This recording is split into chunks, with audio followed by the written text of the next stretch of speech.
Bonjour à toutes et à tous. Nous sommes ravis d'accueillir aujourd'hui Madame Agathe Lang, directrice adjointe en charge des sites et des opérations chez Viparis. L'événementiel au sens large et donc les parcs d'exposition font partie des secteurs les plus touchés par la crise du Covid-19. La reprise est enfin annoncée pour le 1er septembre. Nous allons faire le point sur la façon dont elle va s'organiser. Bonjour Madame Lang, merci d'être avec nous aujourd'hui.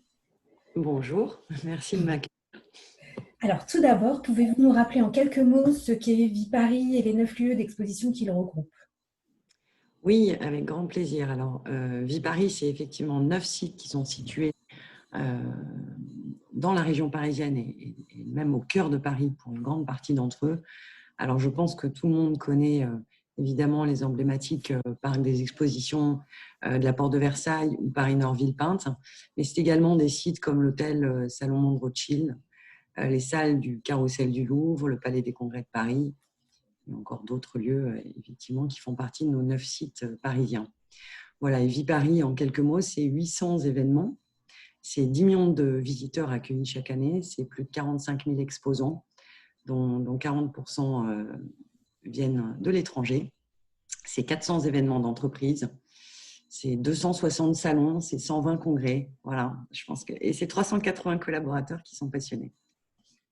Très bien. Donc, on en a, pour entrer dans le vif du sujet, on en a entendu parler dans les médias, mais pouvez-vous revenir sur les actions que Viparis a mises en place pendant le confinement, par exemple la mise à disposition de lieux, des choses comme ça?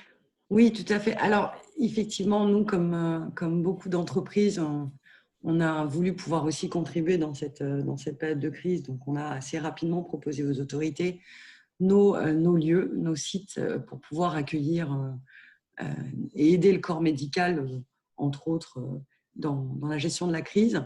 Et on a été rapidement contacté par effectivement les autorités sanitaires pour installer un centre de dépistage à la Porte de Versailles.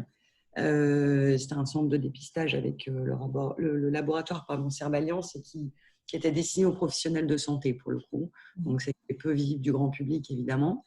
Mais aussi, on a eu la chance d'accueillir des associations à Villepinte comme Ensemble pour tous, ce sont des associations solidaires qui font de la collecte alimentaire et à qui nous avons eu la chance de pouvoir proposer des lieux pendant cette période. Très bien. Donc, la reprise se profile enfin. Quelles mesures sanitaires avez-vous mises en place pour la permettre et afin que ce soit dans les meilleures conditions pour les événements et pour le public accueilli? Alors effectivement, vous avez évoqué le secteur de l'événementiel en préambule qui est particulièrement touché et il est clair que le fait de réaliser des événements avec beaucoup de public peut évidemment interpeller. Donc pour nous, il était important de mettre en place des mesures sanitaires très strictes et d'avoir une démarche extrêmement sérieuse pour pouvoir rassurer tous nos publics.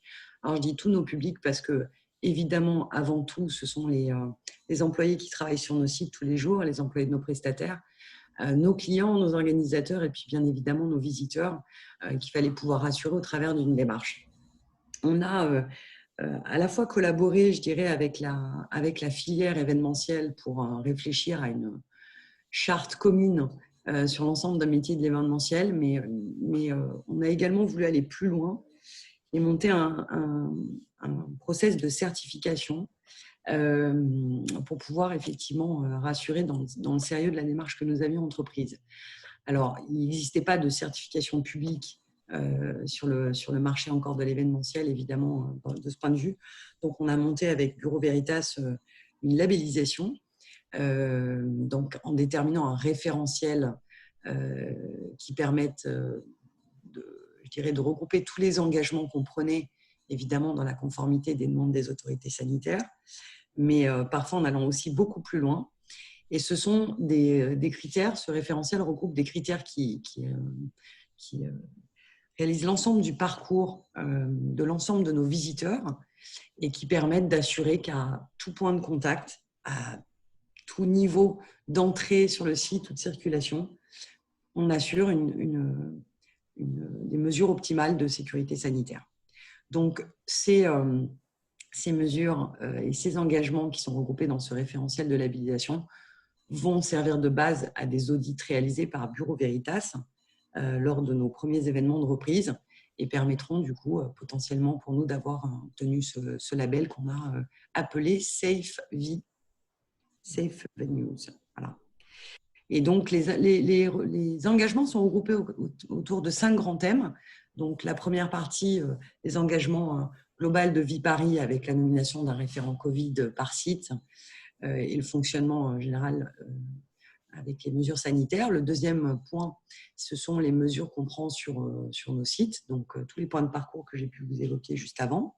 Le troisième point, ce sont tous les engagements qu'on prend avec nos personnels Viparis, de formation évidemment, d'accueil de nos locaux, etc. Le quatrième point, c'est tous les engagements qu'on prend avec nos prestataires. Et le cinquième point, c'est toutes les recommandations et engagements qu'on prend avec nos clients.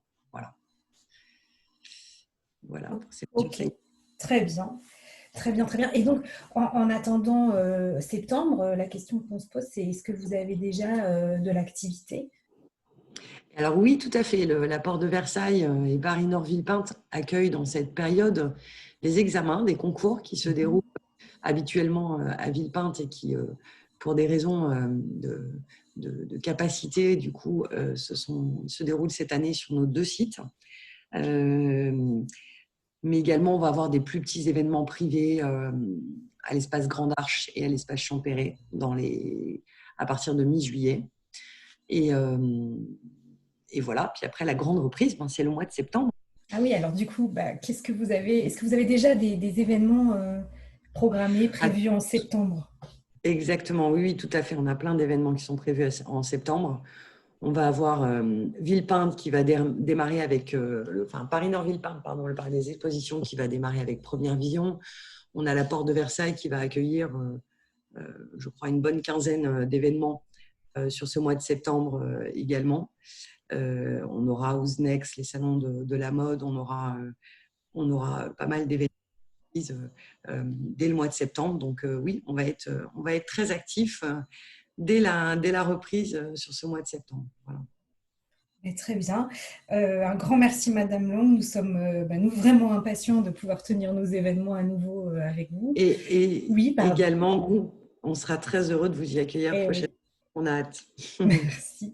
Donc, vous pouvez retrouver l'ensemble de nos podcasts sur notre chaîne YouTube ainsi que sur le site web de Millipol Paris, www.millipol.com, dont la prochaine édition se tiendra du 19 au 22 octobre 2021 au Parc des Expositions de Paris-Nord-Villepinte, justement.